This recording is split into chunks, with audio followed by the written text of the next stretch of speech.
नमस्कार, मैं पूनम शुक्ला स्वागत करती हूँ आपका प्रथम न्याय में। जैसा कि आपको पता ही है कि मीरा भाईंदर में फिर से एक बार जल राजनीति गरमा गई है। इसी के चलते जंगम जी फिर से एक बार आंदोलन पर बैठे हैं। तो आइए जानते हैं ये पूरी चीज़ें जो भी है कि जल किस तरह से यहाँ के लोगों को कम मिल रहा है, उनके क्या क्या मुद्दे हैं, उन्हीं से। सर, सबसे पहले तो आप हमें जो आज आप आंदोलन कर रहे हैं इसके बारे में आप खुद से एक बार बता दीजिए कि क्या सोच है, क्या कैसे करके ये आंदोलन। मीरा भाईंदर शहर में आज हमें पानी वाटप आंदोलन कर रहे हैं। पिछले नवरात्रि में 5 दिन लगातार पानी ना आने के वजह से बहुत सारी तकलीफ भी हुई थी, नागरिक त्रस्त थे। तो उसका किधर तो गुस्सा था, वो गुस्सा किधर तो फूटने वाला था। इसके लिए सभी राजनीतिक पार्टियों ने आंदोलन डिक्लेयर किया।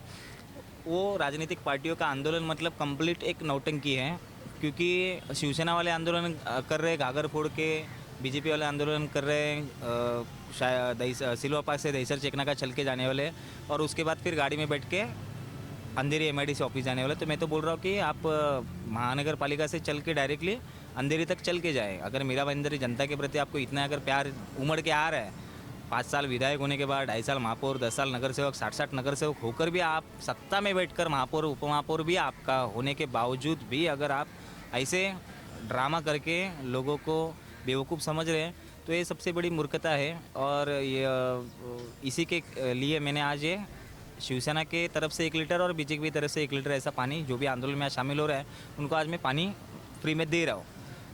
मेरी हैसियत उतनी है कि मैं कम से कम 1 लीटर 2 लीटर तो दे सकता हूँ। आज इनकी बैलेंस शीट अगर चेक करेंगे तो 500 700 करोड़ की इनकी बैलेंस शीट है।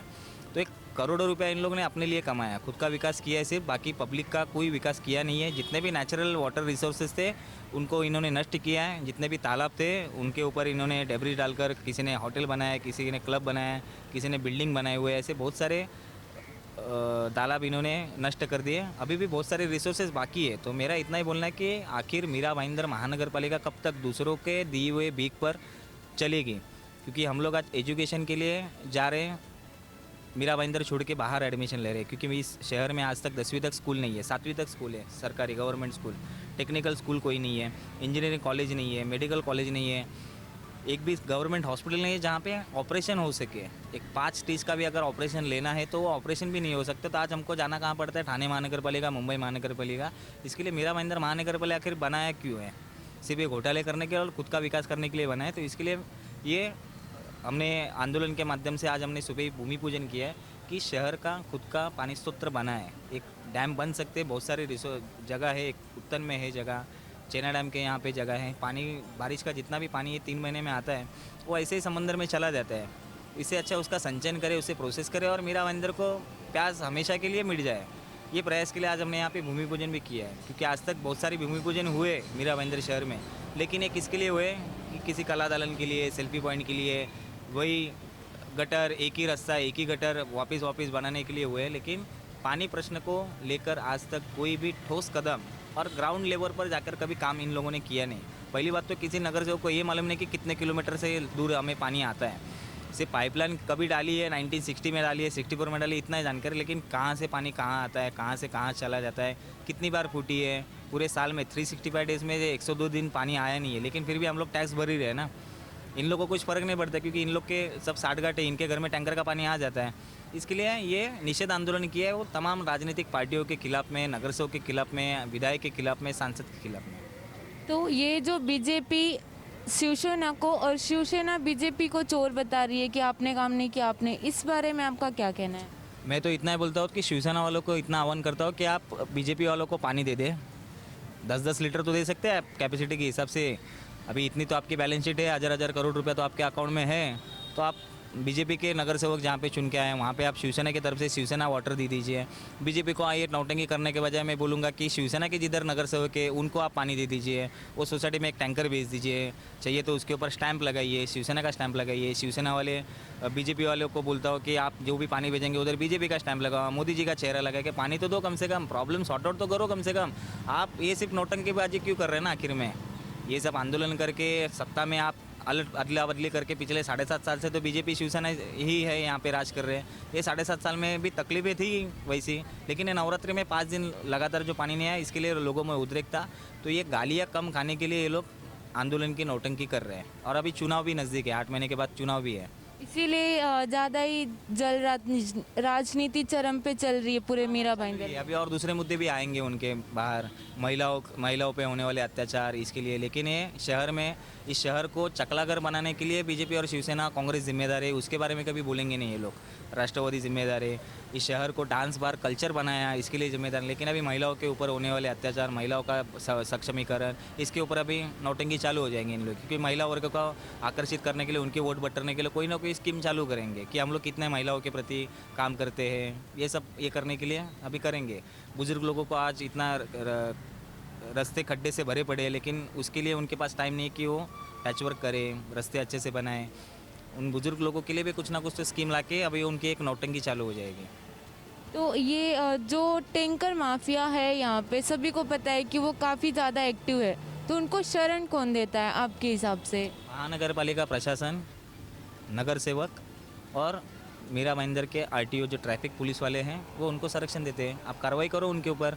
जैसे आप ट्रक की, मिट्टी की जो गाड़ियाँ पकड़ते पुलिस वाले, वाटर टैंक भी जमा कर दो, कहाँ से पानी आ रहा है उनकी भी चेकिंग करो।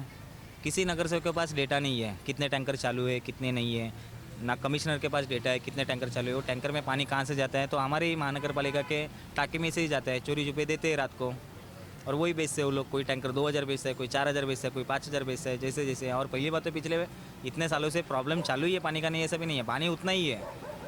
लेकिन प्रोजेक्ट कितने बने हो, प्रोजेक्ट को पानी अलग से तो दिया नहीं। कहाँ से गंगा नदी से तो पानी आया नहीं यहाँ पे, या कहाँ पे दुबई से पानी तो भेजा नहीं था यहाँ पे, क्या ऑस्ट्रेलिया से पानी तो नहीं लाया था अपने प्रोजेक्ट बनाने के लिए। यहाँ के जितने भी कॉरपोरेटर है, जितने भी विधायक है, उनके खुद के पर्सनल प्रोजेक्ट तो बने ना यहाँ पे, उसके लिए पानी तो यहाँ का ही यूज़ किया, तभी आपको पानी नहीं दिखा। अभी बोल रहे कि प्रोजेक्ट बंद करो, एक भी प्रोजेक्ट बंद नहीं कर सकते ये लोग, क्योंकि इनके पूरे बिल्डर लॉबी के शरण में ये जितने भी नगर सेवक है, जितने भी पॉलिटिकल पार्टियाँ हैं, इनके फंड्स इनको आते हैं, इसके लिए इनका घर चलता है। इसके लिए बिल्डर लॉबी के एक भी प्रोजेक्ट बंद नहीं करेंगे। और मेरा तो बोला चैलेंज ही, बंद करके तो दिखाओ, कम से कम पानी क्राइसिस जाने के लिए ये बंद करके दिखाओ। आप नहीं करेंगे लेकिन। तो जैसा कि मीरा भाईंदर में टैंकर में माफिया और हमारी भू माफिया एक्टिव है ही है, इस पे से एक और माफिया उभर के आ रहा है, वो है शिक्षा माफिया। तो उस बारे में आप क्या कहेंगे? देखो, अभी 2 शिक्षा माफिया खुद को बोल रहे थे, आखिर में एक एफआईआर हो गया, अभी बेल लेके फिलहाल बाहर है। इस मीरा भाईंदर शहर में सिर्फ 7वीं तक स्कूल बनाए इन लोगों ने, और खुद के स्कूल बनाए और खुद का विकास किया है। लोगों से, मीरा भाईंदर के अच्छे अच्छे विद्यार्थियों से लाखों रुपया वसूल करके इन लोगों ने खुद का घर चलाया, उनका भविष्य बर्बाद कर दिया है। इस मीरा भाईंदर शहर में आज भी एक भी मेडिकल कॉलेज नहीं है, एक भी इंजीनियरिंग कॉलेज नहीं है, एक भी कॉलेज बनाया हुआ नहीं है जो 12th तक भी हो। एटलीस्ट 7वीं से अगर बच्चा पढ़ेगा तो बाद में प्राइवेट में ही जाएगा, तो इनकी दुकानदारी चलने वाली है। इसके लिए डेवलप नहीं करना चाहते और खुद को शिक्षण सम्राट बोलते हैं। तो अभी ऐसे लोगों के बारे में लोगों को सोचना चाहिए कि इनको उपाधि क्यों दें। तो चलते चलते हमारा आपसे एक सवाल और है कि जो विधायक, नगर सेवक है, इनके लिए आपको क्या कहना है? पहली बात, अभी उनके लिए क्या बोलेंगे? अगर इन्होंने काम किया रहता तो आज ये नौबत नहीं आती थी आपको। सत्ता में रहने के बावजूद भी आपको आज आंदोलन पे उतरना पड़ रहा है। पहली बात तो आपके काम नहीं हो रहा है, ऐसे आप बोलते हैं कि शिवसेना वाले काम करने नहीं देते, बीजेपी वाले बोलते हैं वैसे, शिवसेना वाले बोलते बीजेपी वाले काम नहीं करने देते हैं। तो मतलब ही नहीं ना इन लोग को। तो इन लोग को चुनने से अच्छा तो पहली बात तो आप रिज़ाइन दे के घर बैठो, नए लोगों को चांस दो, जो काम करे, जो पढ़े लिखे लोग हो वो काम करें। क्योंकि ग्रास रूट पर जाकर, ग्राउंड लेवल पर जाकर किसी को काम करना ही नहीं है, विषय समझना ही नहीं है। अगर ऑनलाइन भी अगर आप कभी एग्ज़ाम रखे ऑन द स्पॉट, तो किसी को लेटर भी लिखने आएगा नहीं। किसी एक 4-5 विषय में से देख के कोई एक विषय बोलो तो विषय पे उनको लेटर लिखने भी नहीं आएगा। सबसे पहली बात तो इसके लिए पढ़ाई करो कम से कम एटलीस्ट, और पढ़े लिखे लोगों को चुन के दो। और अगर आप खुद पढ़े लिखे नहीं हो, कुछ काम नहीं कर पाए हो, तो आप घर पे बैठो, क्यों इलेक्शन में आ रहे हो, वापस से राजनीति में वापस आ रहे हो? अरे आपका घर चल रहा है, इसके लिए आपको राजनीति करनी है, लोगों की सेवा नहीं करनी है। तो जैसा कि आपने देखा, जो भी नगर सेवक, विधायक या जो भी राजनीतिक पार्टियां एक दूसरे को चीज़ों के लिए जिम्मेदार ठहरा रही है। शिवसेना कहती है कि बीजेपी काम नहीं करने दे रही, बीजेपी कहती है शिवसेना काम नहीं करने दे रही है। तो जंगम जी ने उनको शर्मिंदा करने के लिए एक रास्ता निकाला है। उन्होंने आज आंदोलन किया है। एक एक लीटर पानी आम जनता में अपनी तरफ से दोनों भी पार्टी की तरफ से बांटे हैं। तो आज के लिए बस इतना ही। मैं पूनम शुक्ला, कैमरामैन रफीक खान के साथ प्रथम न्याय।